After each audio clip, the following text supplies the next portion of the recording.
안녕하십니까. 김종국 박사입니다. 저는 최근에요, 원료 성사 관련 한 학술기관의 요청에 의해서 원료 성사에 관한 행장 중에서 651년에서 661년 사이에 일어났던 신라의 전국 변화와 또 원효 성사의 파괴 운운에 대해서 연구를 해보았습니다. 그래서 결론은 이제 제가 제목을 이렇게 정할 수밖에 없었습니다. 그게 뭐냐 하면은 제가 삼국유사를 토대로 해서 이 기록을 했는데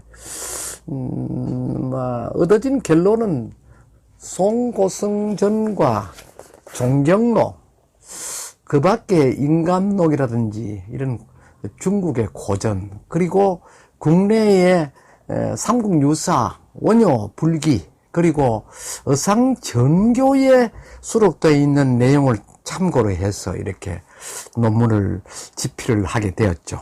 이름하여 삼국유사, 송고성전 등 고전 문헌을 통한 화쟁국사 원효성사의 문학사적 재조명이라는 그런 제목으로 이 글을 썼습니다.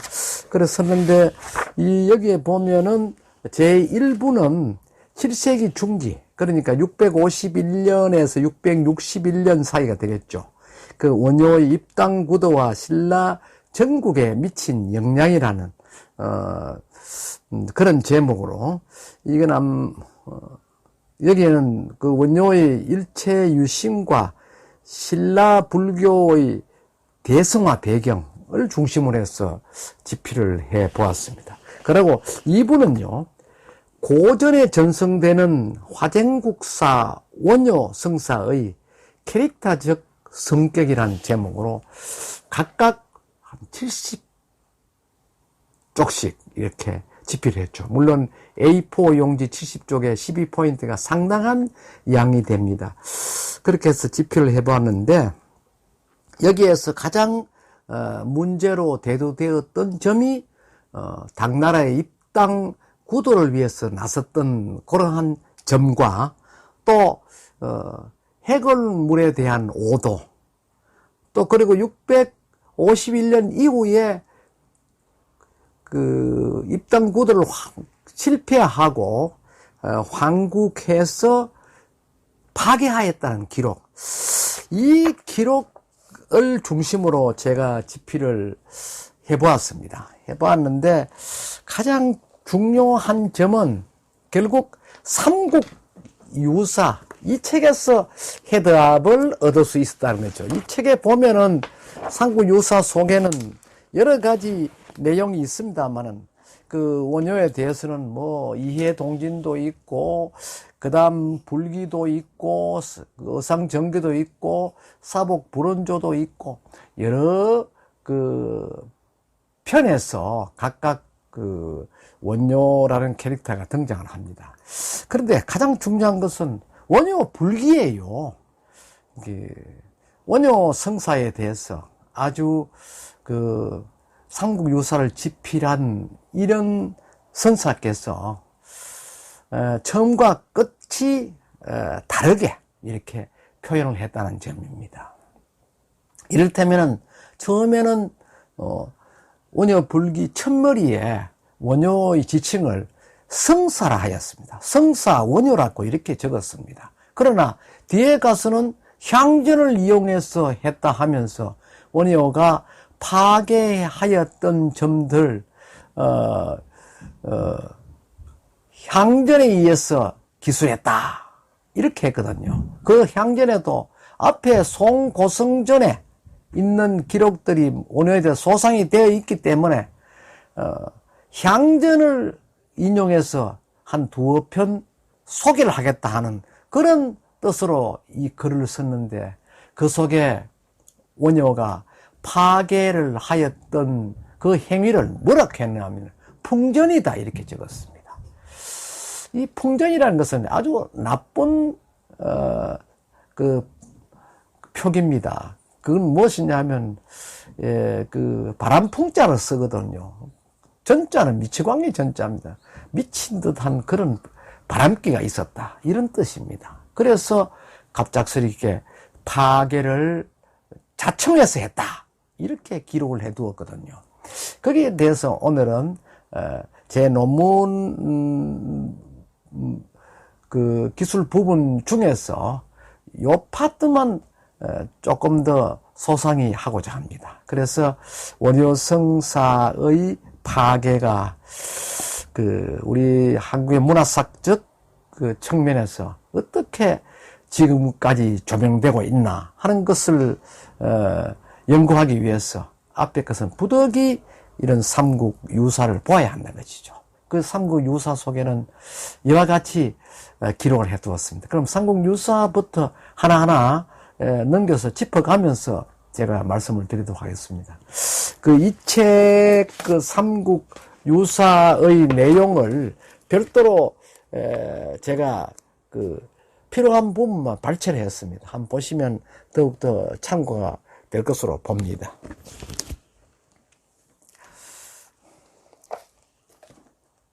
제가 이 부분을 발췌하기 위해서 별도로 그 스크랩을 한 것입니다.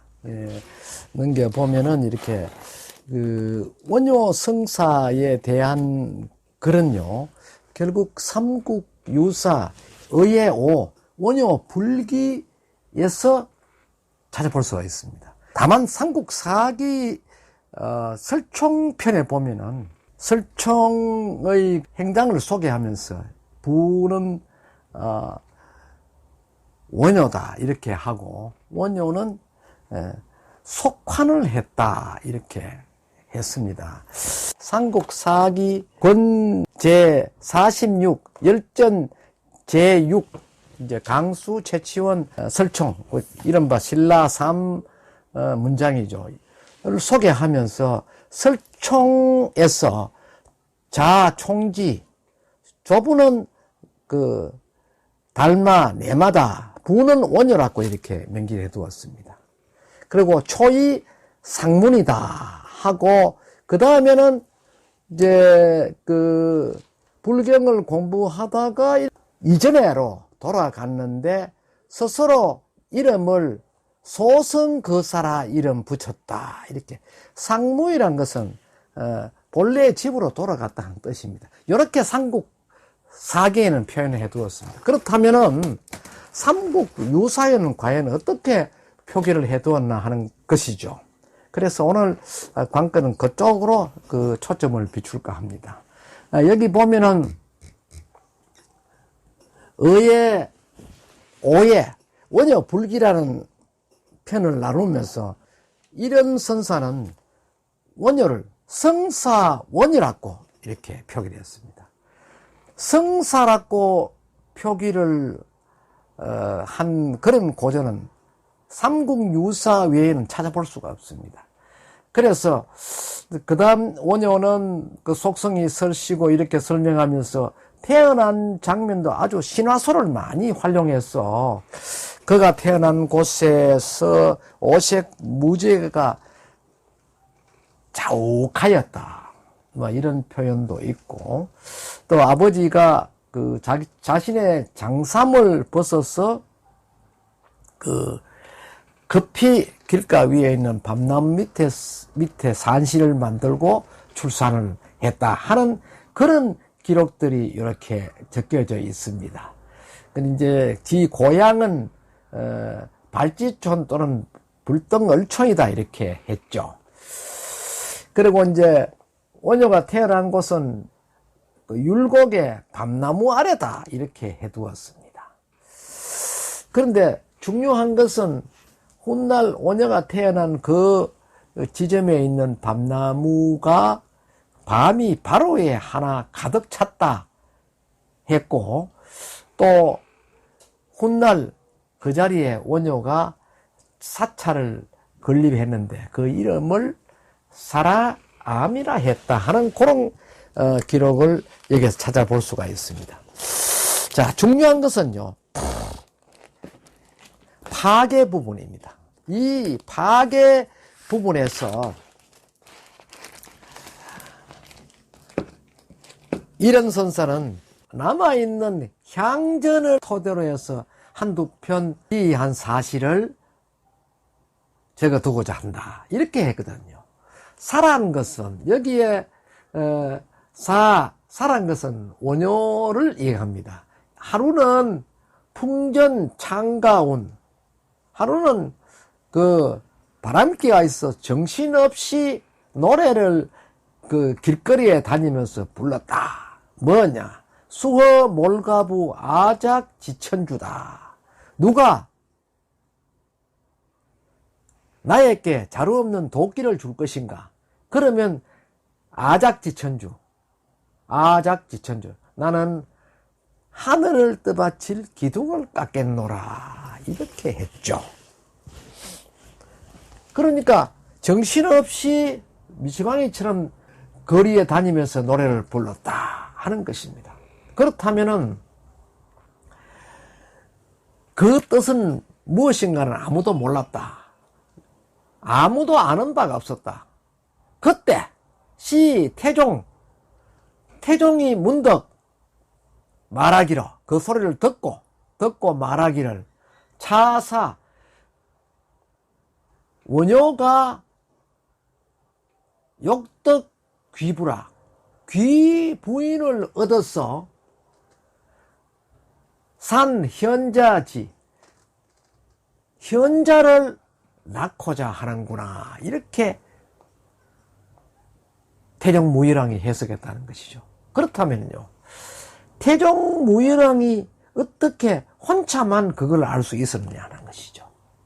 그리고 또요, 그 당시는 요석궁에 과공주가 있었다.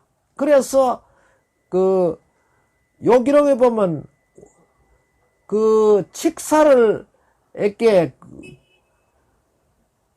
태종무일왕이 명해서 원효를 이 궁에 인도하도록 명을 내렸다 하는 것이거든요.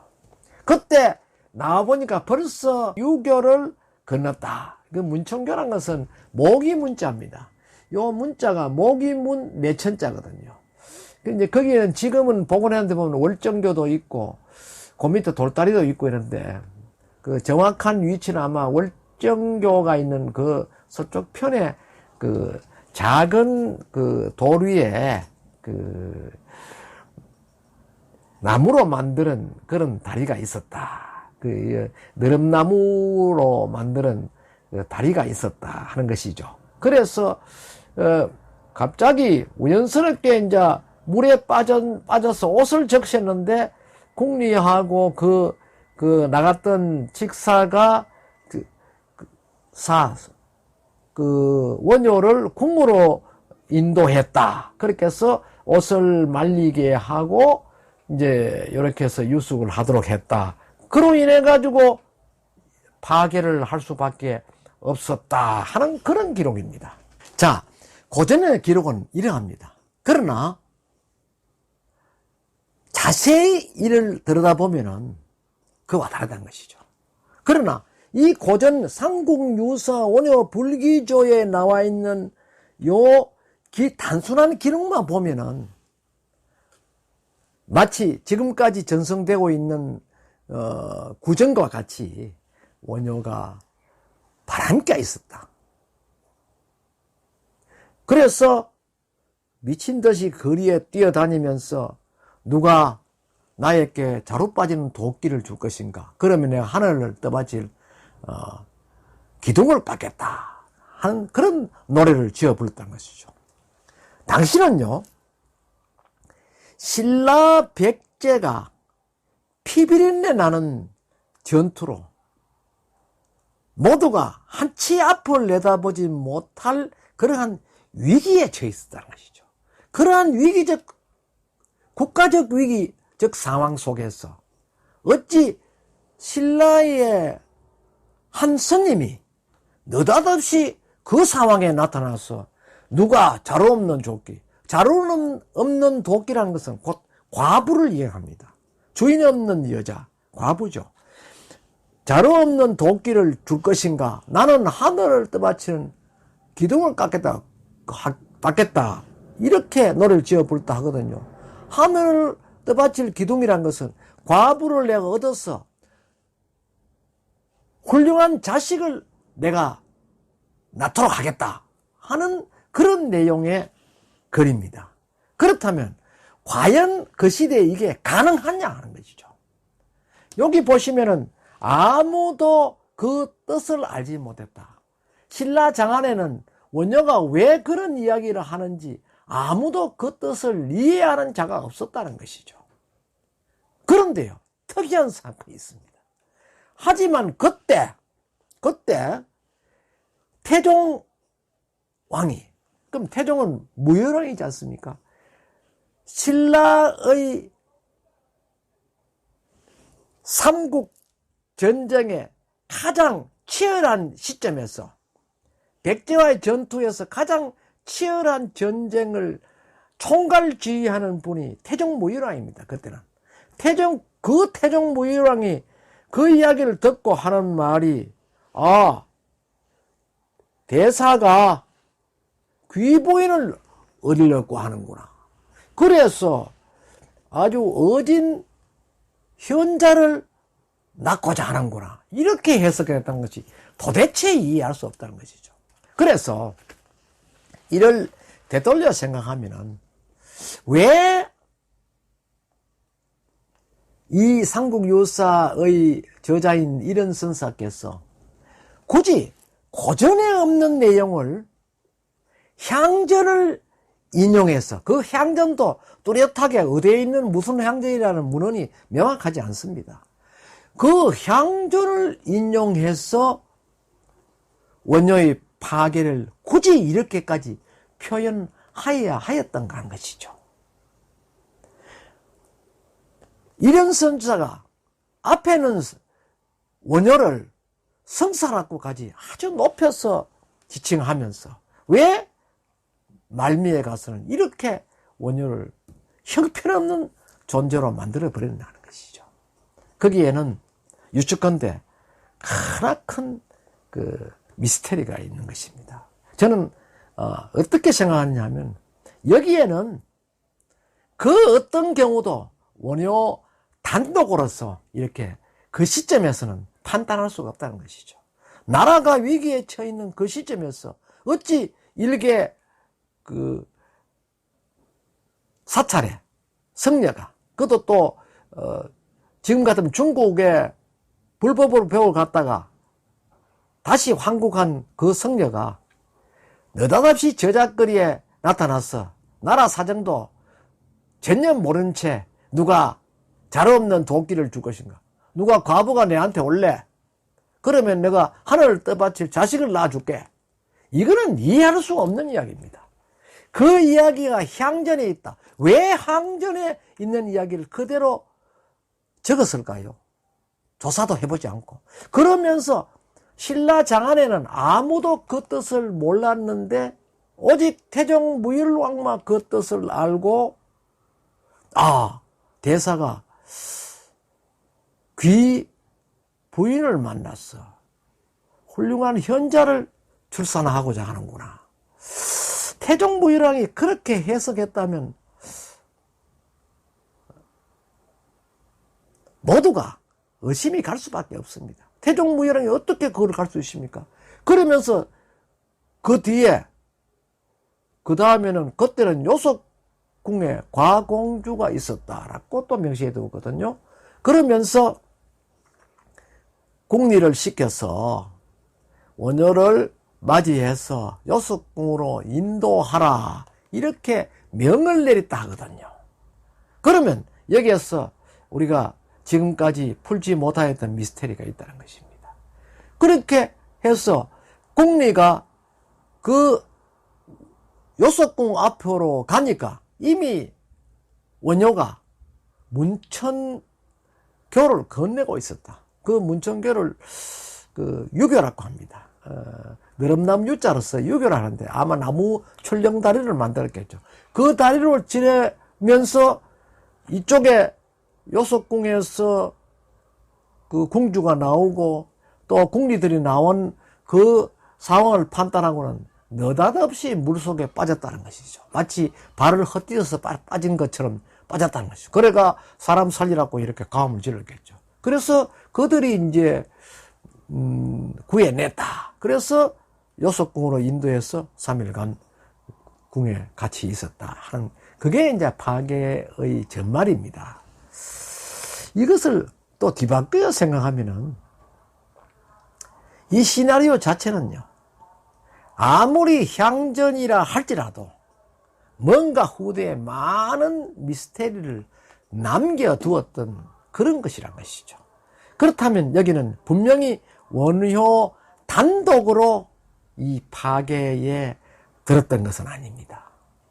어떤 경우도 그렇게 볼 수가 없다는 것이죠. 흔히들 원효에 대해서 원효는 파괴한 사람 아이가, 그 파괴라는 것이 원효의 평생의 굴레였다는 것이죠. 그러나 왜 삼국유사에는 일현선사, 저자 일현선사가 이거를 적으면서 앞에 원효 불기라고 했을까 하는 것입니다. 원효 불기란 뜻이 무엇입니까? 원효는 굴레가 없었다. 다시 말하면 원효는 잘못이 없었다, 이런 뜻입니다. 하나의 변명, 원효에 대한 소명을 해주는 그런 내용의 글이라 저는 그렇게 분석을 했다는 것이죠. 그렇다면 당시 신라 전국과 또 원효와의 관계에서 미묘한 어떤 서로 간에 협약이 있었던 것은 아닌가, 이렇게 또 분석을 할 수가 있습니다. 그래서 저는 본 이 논문에서 그런 점을 보다 구체적으로 좀 더 리얼하게 이렇게 집필을 했습니다. 처음에 그 앞부분의 한 편의 논문은 그 사건 자체를 그 전개해서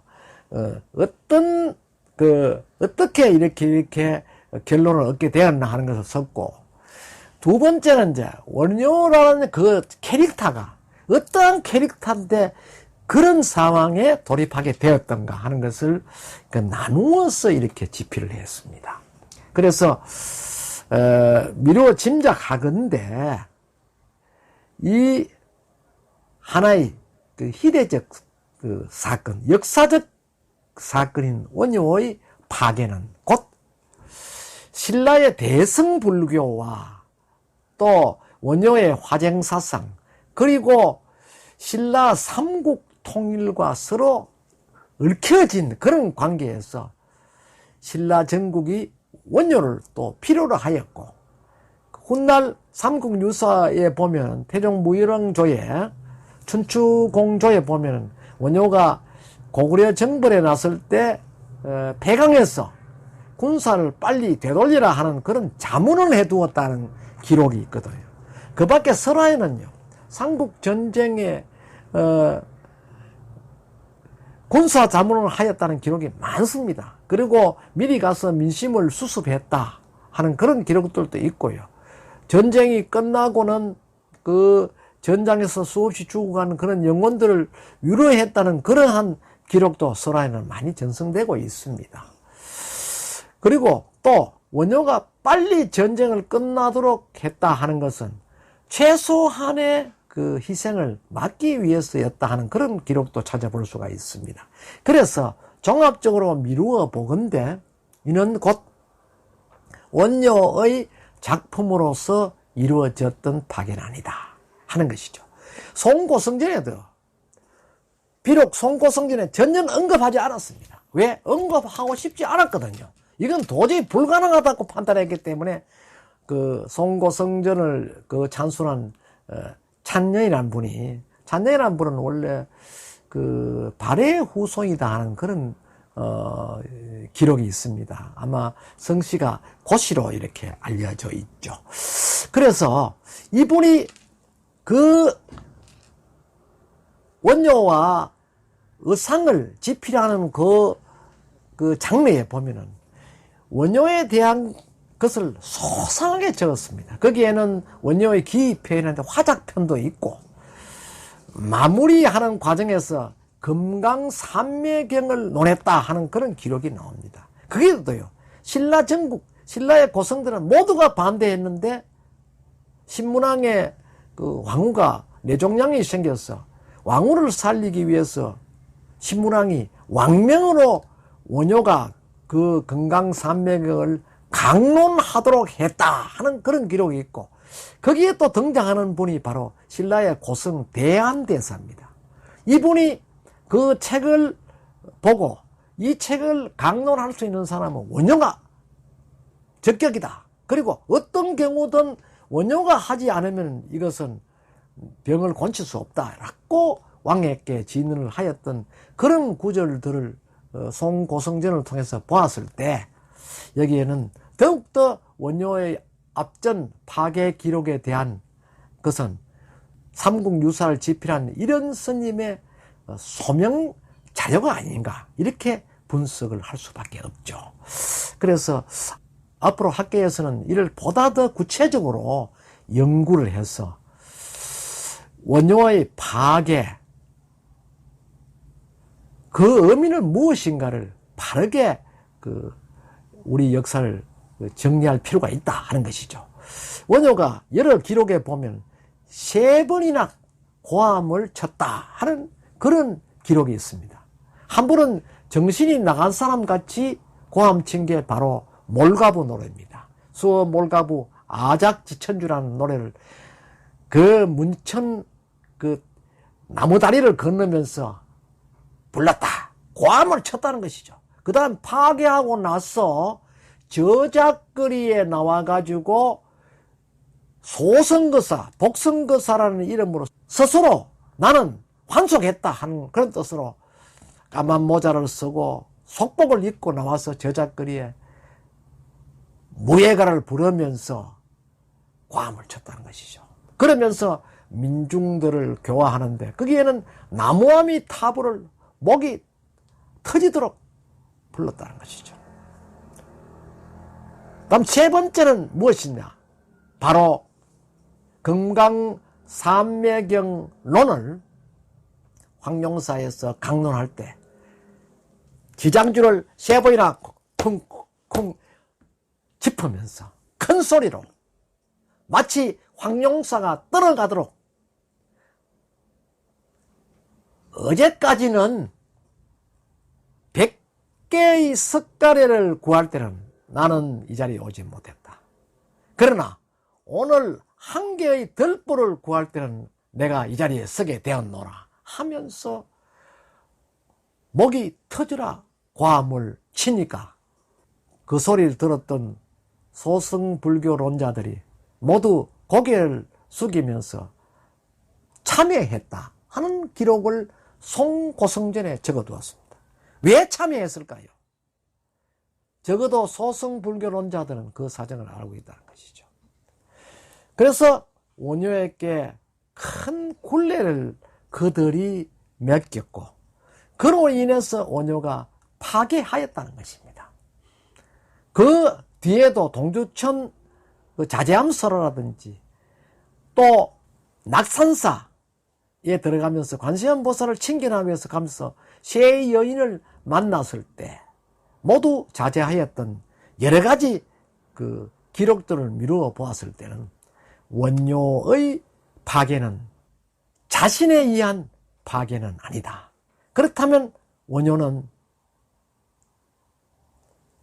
또 다른 어떤 외부와의 관계에서 어쩔 수 없이 그 굴레에 들어갈 수밖에 없었다는 것이죠. 그래서 우리가 앞으로 좀 더 깊이 이 분야의 연구를 했어요. 우리 문학사적으로 어떻게 재조명해야 할 것인가 하는 것을 좀 더 소상하게 천착할 필요가 있다는 것이죠. 그래서 저는 꾸준히 이 분야에 대해서 국내에 여러 논문, 그리고 고전, 그 외국의 문헌까지도 참고를 해서 지금 그 분야를 구체적으로 좀 더 소상히 하고 있습니다. 그래서 여러분들도 이 분야에 대한 바른 이해와 저와 같은 그런 생각도 하실 분이 아마 있으리라 믿습니다만, 이 삼국유사가 결국 원효 불기라는 불기라는 제목이 아니다는 뜻이죠. 하면서 원효는 성사인데 위에 했겠노? 앞에 탄생이 이래가 했는 분인데 우리는 도인이다 이거지. 지금은 동방의 보살이라고 지칭하잖아요. 그렇다면 붓다와 같은 것입니다. 그런 분이 어떻게 이렇게 하겠노? 향전에는 일어났지만은 실제는 여기에 여러 뉘앙스가 있다 하는 것을 기록해 놓은 하나의 소명서다, 이렇게 생각해 볼 수도 있다는 점에서 앞으로 학계에 보다 더 적극적인 연구가 필요하리라 생각합니다. 오늘은 여기까지 하겠습니다. 감사합니다.